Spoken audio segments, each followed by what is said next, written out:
हल्का सा भी जो कोई बोल रहा है उसको ख़त्म करने का कोशिश कर रहे हैं।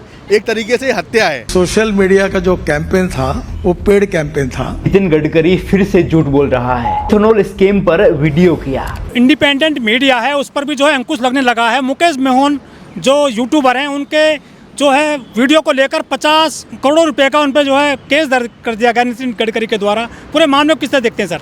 पूरे देश के अंदर मीडिया हो चाहे सोशल मीडिया हो, जो स्वतंत्र मीडिया है, चाहे यूट्यूब चैनल्स हों आप जैसे, और तमाम जो ट्विटर अकाउंट्स हैं या फेसबुक अकाउंट्स हैं जो स्वतंत्र आवाज़ उठा रहे हैं, उन सबको देश भर के अंदर बैन किया जा रहा है। शर्त सिर्फ ये है कि जो नरेंद्र मोदी कहेंगे वही बोलोगे तभी आपका अकाउंट चलेगा, जो सरकार कहेगी वही बोलोगे तभी आपका अकाउंट चलेगा। लेकिन हम लोगों का जुर्म, मेरा एक्टिविस्ट संदीप नाम से ट्विटर अकाउंट था, 1.5 लाख करीब फॉलोवर थे, और एक दिन रात में उसको देर रात विदहेल्ड कर दिया गया देश भर के अंदर से। क्यों कर दिया गया? क्योंकि मैं गैस किल्लत की आवाज़ उठा रहा था। मैं कह रहा था कि देश के अंदर दलित, पिछड़े, आदिवासियों पर जुल्म नहीं होना चाहिए। मैं कह रहा था कि देश के अंदर तमाम जो पेट्रोल की कमी है और तमाम जो मूलभूत आवश्यकताओं की कमी है वो किसी भी तरीके से हमें पूरी करनी चाहिए। तमाम मुद्दों पे जब हम बोल रहे थे, गरीब, दलित, पिछड़ों के मुद्दों पे, आदिवासी के मुद्दे पे, उसके बाद एक रात में मैसेज आता है कि नहीं, आप भारत के अंदर नहीं बोल सकते। मैं भारतीय होने के नाते भारत में नहीं बोल सकता। क्या ऐसा मैंने क्या जुर्म कर दिया है? बस ये क्योंकि मैं डॉक्टर बाबा साहब अम्बेडकर के संविधान को मानने वाला हूँ। तो क्या बोलने पर जो है अंकुश लगा दिया गया, आज़ादी पर ये ताला लगाया गया बोलने पर? बिल्कुल आज़ादी पर ताला है, लेकिन इस ताले की चाबी हमारे पास है। न्यायिक लड़ाई है जो हम लड़ रहे हैं संविधान के दम पर। तमाम जो हमारे लीगल लोग हैं, वो अदिति श्रीवास्तव और भी वकील लोग हैं जो हमारी लड़ाई लड़ रहे हैं। मैं साफ यही कहूँगा कि देश के अंदर तमाम ऐसे मुद्दे हैं जो जिन्हें हमें उठाना चाहिए और लगातार उठाते रहेंगे। ये लोग यूट्यूब बंद करेंगे, ट्विटर बंद करेंगे, फेसबुक बंद करेंगे, इंस्टाग्राम बंद करेंगे, हम सड़कों पर लड़ेंगे, तमाम मुद्दों को लेकर लड़ते रहेंगे। जब आप सोचिए, हम तमाम लोगों का, आपका और हम लोगों का बस एक जुर्म है, एक ये है, सबसे बड़ा जुर्म है कि हम चित्रा त्रिपाठी नहीं बने, हम अमीश देवगन नहीं बने, हम सुधीर चौधरी नहीं बने, हम अमन चोपड़ा नहीं बने, हम सुशांत सिन्हा नहीं बने। हम वो काम नहीं कर रहे हैं कि घुस गया इस्लामाबाद में, भारत घुस गया इस्लामाबाद में, हम वो वाला काम नहीं कर रहे हैं। हम ये नहीं कर रहे हैं कि देखिए बाबा की गुफा में क्या है, हम वो नहीं कर रहे हैं कि देश के नाग नागिन का जोड़ा कहाँ है, हम वो काम नहीं कर रहे हैं। बस इसलिए हम लोगों को बैन और हटा दिया जा रहा है देश के अंदर से।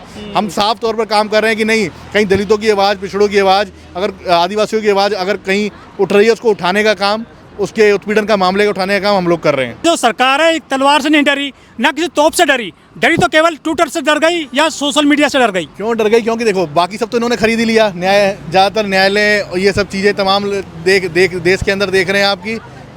चाहे आप देखिए मीडिया में, देखिए सारे इन्हीं के लोग हैं। गोदी मीडिया इसलिए कहा गया क्योंकि हर तरीके से नरेंद्र मोदी के बैठाए हुए लोग हैं, तो तलवे चाटने वाले लोग हैं उसके अंदर। साफ तौर पर ये पूरी तरीके से बिके हुए हैं। अब इनका आखिरी नंबर बचा कि ये यूट्यूबर हैं भाई, इनकी मिलियनों में रीच जा रही है। जो रीच आज तक और बड़े बड़े चैनल नहीं कर पा रहे, उतनी रीच इनकी जा रही है। उसके बावजूद इनको सबसे ज़्यादा डर किससे लगा? स्वतंत्र मीडिया से, यूट्यूब से, ट्विटर से, फेसबुक से, इंस्टाग्राम से।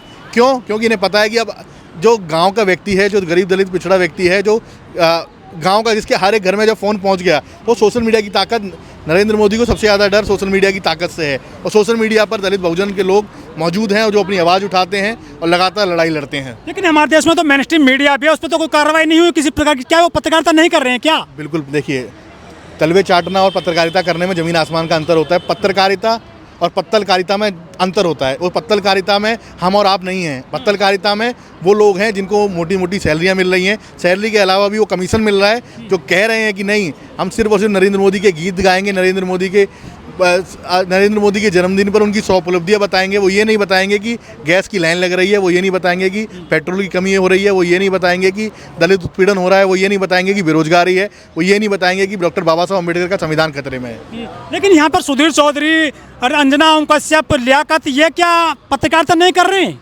ये पत्रकारिता कर रहे होते तो देश में हालात, ये पत्रकारिता कर रहे होते तो इतने पत्रकारों की जरूरत क्यों पड़ती? तो स्वतंत्र पत्रकारिता की जरूरत ही क्यों पड़ती अगर ये लोग पत्रकारिता कर रहे होते? ये तो वो लोग हैं कि जब ये लोग घर पहुंचते हैं, जब सुधीर चौधरी जैसे, अमीश देवगन जैसे लोग जब घर पहुंचते हैं, तो इनके जब घरवाले इनसे पूछते हैं कि खाना लगा दे कि तलवे चाटने से पेट भर गया।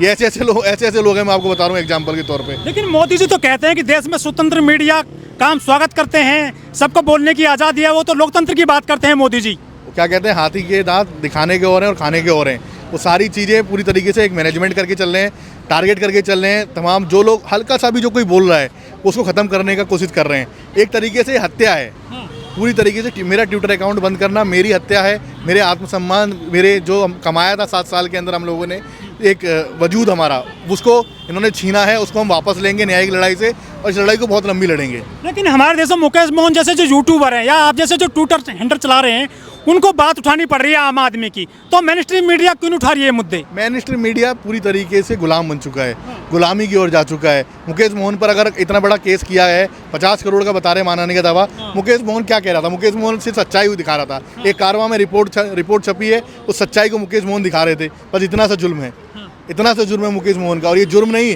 डॉक्टर बाबा साहब अम्बेडकर का सिपाही है मुकेश मोहन।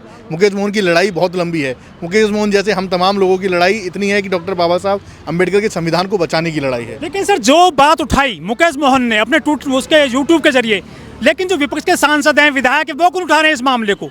विपक्ष के सांसद अब देखिए, राहुल गांधी की मैं बात कर दूँ, अखिलेश यादव ने पीडीए बना रखा है। राहुल गांधी ने अभी कल एक लेटर लिखा, उसमें उन्होंने बोला है, क्या बोला है कि भाई जितने भी SC ST मुकदमों में ये मुकदमे हुए थे 2 अप्रैल वाले, वो सब वापस लिए जाएं। नरेंद्र मोदी को लेटर लिखा है। मान्यवर काशीराम साहब को भारत रत्न मिलना चाहिए, राहुल गांधी ने लेटर लिखा है। जातिगत जनगणना की बात संसद के अंदर राहुल गांधी कर रहे हैं। तमाम ऐसे मुद्दों को लेकर पार्टी लड़ रही है। और जितने ये ट्विटर अकाउंट वगैरह बैन हुए हैं, यूट्यूब बैन हुए हैं, IYC इंडियन यूथ कांग्रेस अपने वकीलों को भेजकर कोर्ट के अंदर केस लड़ रही है। आप बताइए, विपक्ष हर जगह लड़ाई लड़ रहा है, लेकिन एकजुट होने की थोड़ी कोशिश है कि एकजुट होकर लड़े। अखिलेश यादव, राहुल गांधी, तमाम ममता बनर्जी ऐसे लोग साथ आएँ और मजबूती से लड़ें। लेकिन सर देश में जो कंपनियां चल रही हैं, फेसबुक है, ट्विटर है, यूट्यूब है, ये तो विदेशी लोगों की कंपनियां हैं, क्या इन पे शिकंजा कर सकती है मोदी सरकार? देखिए, मोदी सरकार कैसे स्वतंत्र आवाज़ों को दबाएगी, तो देश के अंदर और भी तमाम ऐसी एजेंसी हैं। आप सोचिए, दबा दो, आप ट्विटर बंद कर दो, फेसबुक बंद करो, ये सड़क कहाँ ले जाओगे? आप जेल करोगे, जेल में भर जाएंगे, तमाम चीज़ें हो जाएंगी। लेकिन हम डरेंगे नहीं, ना नरेंद्र मोदी की जेलों से डरने वाले हैं, ना इनके किसी भी तरीके के हथकंडे से डरने वाले हैं। कितना जोर लगाना है लगा लो, हम लोग किसी भी कीमत पे नहीं डरेंगे। तो चौथा खंभा कमजोर हो रहा है देश में लोकतंत्र का। कोई चौथा खंभा हो, कोई कमजोर, चौथा खंभा जिसको होना चाहिए था वो तो कमज़ोर हो गया है।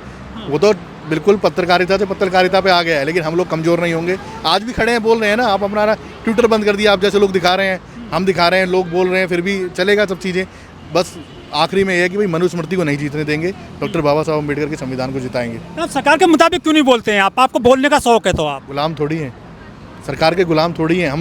मैं फिर वही कहूँगा, हम अंजना कश्यप थोड़ी हैं, हम सुधीर चौधरी चोरी हैं, जो सरकार कहेगी वही बोलेंगे। सरकार हम अपनी कलम से, अपनी आवाज़ से वो बोलेंगे जो सच है, हम वो बोलेंगे जो डॉक्टर बाबा साहब अम्बेडकर का संविधान कहता है। एक नया शब्द आया था गोदी मीडिया, उससे क्या समझते हैं सर आप? गोदी मीडिया मतलब जो सरकार की गोदी में बैठे हुए हैं, जो नरेंद्र मोदी सरकार की गोदी में बैठे हुए हैं और कह रहे हैं कि नहीं मोदी मोदी मोदी चिल्ला रहे हैं, बस उन्हीं यही गोदी मीडिया की परिभाषा ये है, कुछ ना दिखाना, बस मोदी के गुणगान गाना। तो क्या विश्वगुरु बन जाएगा ऐसे भारत? भारत विश्वगुरु बनने के लिए भारत को मूलभूत आवश्यकताएं पूरी करनी होंगी। ऐसे स्वतंत्र मीडिया को और स्वतंत्र करना होगा, ना कि बंद करना होगा।